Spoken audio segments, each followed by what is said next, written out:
நண்பா தளபதி ஃபேன்ஸ் எல்லாத்துக்குமே வணக்கம். ஸோ வீடியோ போடாமல் இருந்தாலும் சில பொட்டைங்களாம் இருக்கானுங்க. நான் ஏன் வந்து பொட்டைங்கன்னு சொல்கிறேன்னா, பெண்களை மதிக்காதவன் தான் பொட்டை, சரிங்களா? ஸோ அவனை தான் வந்து பொட்டை சொல்லுவேன். தங்கச்சியாக இருக்கும், அக்காவாக இருக்கும், பொட்டாட்டியாக இருக்கும்னு சொல்லக்கூடிய ஒரு விபச்சாரிகள் நிறைந்த ஒரு ரசிகர்கள் இருக்கக்கூடிய ஒரு தற்கொலை கூட்டம் இருக்கு. அதுக்கு முன்னாடி வந்து இந்த வீடியோ பார்த்துட்டு இருக்க உங்க எல்லாத்துக்கும் வந்து ஒரு ஷார்ட் அவுட் என்னன்னா, நம்ம வீடியோ வந்து நிறைய பெண்கள் வந்து பார்த்துட்டு இருக்கீங்க. என் வீட்டில் இருந்தபடியே வந்து மாசம் அப்படின்றது வந்து 10,000 25,000 வரைக்கும் வந்து ஏர்ன் பண்ணலாம். அது மட்டும் கிடையாது, ஒரு ஃபோன் மட்டும் தான் போதுங்க. வீட்டிலே இருந்து நீங்களும் வந்து ஏர்ன் பண்ணலாம். வெளியே தான் போய் வேலை செய்யணும் அப்படின்னு அவசியம் இல்லாமல் கிடையாது. இதுக்காக நீங்க வந்து பணம் கட்டணும் அப்படின்றதெல்லாம் வந்து கிடையாது. வீட்டில் இருந்தபடியே வந்து ஃபோன் மட்டும் இருந்தால் போதும் 10,000 வந்து 25,000 வரைக்கும் வந்து சம்பாதிக்கலாம். ஸோ ஃபுல் டீடைல்ஸ் அப்படின்றது வந்து கீழே டிஸ்கிரிப்ஷன் வந்து கொடுத்துருக்கேன். நீங்க எந்த டிஸ்ட்ரிக்டோ அந்த டிஸ்ட்ரிக்டோட வாட்ஸ்அப் குரூப் லிங்க்ல போய் நீங்க கேட்டீங்கன்னா டீடைல்ஸ் A to Z அப்படின்றது வந்து சொல்லுவாங்க. ஸோ மிஸ் பண்ணிடாதீங்க.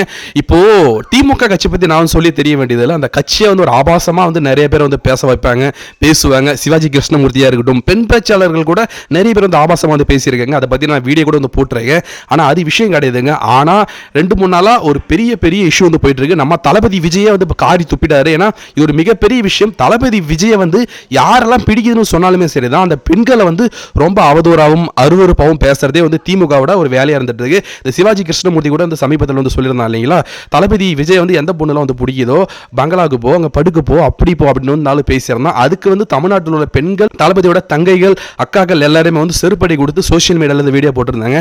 அது நடந்து கொஞ்ச நாள் ஆன பிறகு இப்போ பொன்ராஜ் அப்படின்ற ஒருத்தவன் இருக்கான் தெரியலைங்களா, அவனை பத்தி நான் சொல்லி தெரிய வேண்டியதில்லை, அது விடுங்க. அவன் என்ன சொல்லியிருக்கான் அப்படின்னா, தளபதி விஜய் வந்து ஒரு அண்ணனாவும் தம்பியாவும் பார்க்குற பெண்களை வந்து விபச்சாரி அப்படின்ற மாதிரி வந்து பேசியிருக்கான். விபச்சாரி அப்படின்றது வந்து பச்சையாவே வந்து ஒரு பப்ளிக் பிளேஸ்ல வந்து அவன் பேசியிருக்கான். அது மட்டும் கிடையாதுங்க, அந்த ஆள் வந்து இது போல வந்து பேசியிருக்கீங்களே, இது தப்பா தெரியலையேன்னு வந்து திரும்ப வந்து கேட்கும்போது வந்து அது தப்பவே கிடையாது. விபச்சாரம் பண்றவங்கள நான் விபச்சாரம் தான் வந்து சொல்ல முடியும், விபச்சாரம் தான் சொல்ல முடியும், நான் என்ன பெருமையாக சொல்ல முடியும் அப்படின்னு வந்து அவ்வளோ திமுறா தெனாவட்டா பேசிட்டு இருக்கான். அப்படின்னா திமுக ஆளுங்கட்சி அந்த ஒரு அதிகாரம், அந்த ஒரு திமுரு தான் அப்படின்றது தெரியுது. தமிழ்நாட்டு பெண்கள் ஃபர்ஸ்ட் ஆஃப் ஆல் இந்த வீடியோ பார்த்துட்டு இருப்பீங்க எவ்வளோ பேர்.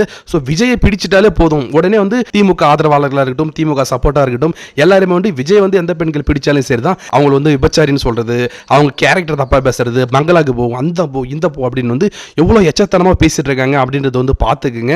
ஸோ இந்த வீடியோ பார்க்குற பெண்கள் உங்ககிட்ட தான் வந்து சொல்லிக்கிறேன், இவங்களை நம்பிலாம் வந்து நீங்கள் வாக்கு கொடுத்தீங்கன்னா, வாக்கு போட்டீங்கன்னா எவ்வளோ பெரிய ஒரு பிரச்சனை வரும் அப்படின்றது வந்து பாருங்க. இந்த ஆட்சியோட அவலம் அப்படின்றது தெரியும். ஏற்கனவே வந்து பெண்களுக்கு பாதுகாப்பு இல்லாத ஒரு ஆட்சியாக தான் இருந்துட்டு இருக்கு. இப்படி வந்து அந்த பொன்ராட்சி பேசணும் உடனே நம்ம தளபதியோட பெண் தொண்டர்கள் எல்லாருமே சேர்ந்து போட்டு அடின்னு அடிக்கிறாங்க அந்த ஆளு. ஸோ அந்த ஆள் வந்து சீக்கிரம் வந்து ஒரு மன்னிப்பு அப்படின்றது நம்ம எதிர்பார்க்கலாம். தளபதியுமே வந்து போஸ்ட் வந்து போட்டிருக்காரு. தளபதி வந்து எப்பயுமே இது போல விஷயத்துக்கு வந்து போஸ்ட் போட மாட்டாரு. இவன் ஒரு ஆளே கிடையாது. ஆனால் அவன் சொன்ன விஷயம் அப்படின்றது தளபதி விஜய் மேலே அன்பு வச்சிருக்க பெண்களை, தங்கைகளை, அக்காக்களை, அம்மாக்களை வந்து ஆபாசமா, அவதூறா, விபச்சாரின்னு சொன்ன உடனே அவரால் அதை பொறுத்துக்க முடியாமல் வந்து அவர் வந்து போஸ்ட் வந்து போட்டிருக்காரு. ஸோ கண்டிப்பாக இது போல ஆட்களை வந்து நம்ம எக்ஸ்போஸ் பண்ணணும். தமிழ்நாட்டு பெண்களுக்கு இதை புரிய வைக்கணும். உங்களை எந்த மாதிரி வந்து பேசிட்டு இருக்காங்க, ஆட்சியில் இருக்கவங்க அவங்க எவ்வளோ கேவலமாக பேசிட்டு இருக்காங்க அப்படின்றது வந்து தமிழக வெற்றி கழகமாக இருக்கட்டும், விர்ச்சுவல் வாரிசாக இருக்கட்டும், பெண்கள் பொதுவாக இந்த ஒரு வீடியோன்றதுலாம் வந்து ஷேர் பண்ணுங்க. அவங்க வீட்டில் கூட வந்து பெண்கள் இருப்பாங்க, அவங்களுக்கு கூட தளபதி விஜய் வந்து பிடிக்கும், அவங்க வீட்டு பெண்கள் வந்து பேச முடியுமா அப்படின்றத வந்து எல்லாரும் வந்து கிழிக்கிறாங்க. ஸோ விஜய் வந்து உங்களுக்கு எவ்வளவு தூக்கத்தை கெடுத்துட்டாருன்னு வந்து தெரியுது. அந்த கோவத்தை வந்து தமிழ்நாட்டு பெண்கள் மேல காமிக்கிறாங்க. அந்த தமிழ்நாட்டு பெண்கள் வந்து உங்களை துரத்தி அடிக்க போறாங்க 2026. இதுதான் உங்களுக்கு கடைசி எலெக்ஷன் அப்படின்றது வந்து நான் சொல்லிக்கிறேன். இதை பத்தி நீங்க என்ன நினைக்கிறீங்கன்றத கமெண்ட்ஸ் சொல்லுங்க. சப்ஸ்கிரைப் பண்ணாதவங்க சப்ஸ்கிரைப் பண்ணிக்க நண்பா. தேங்க்யூ.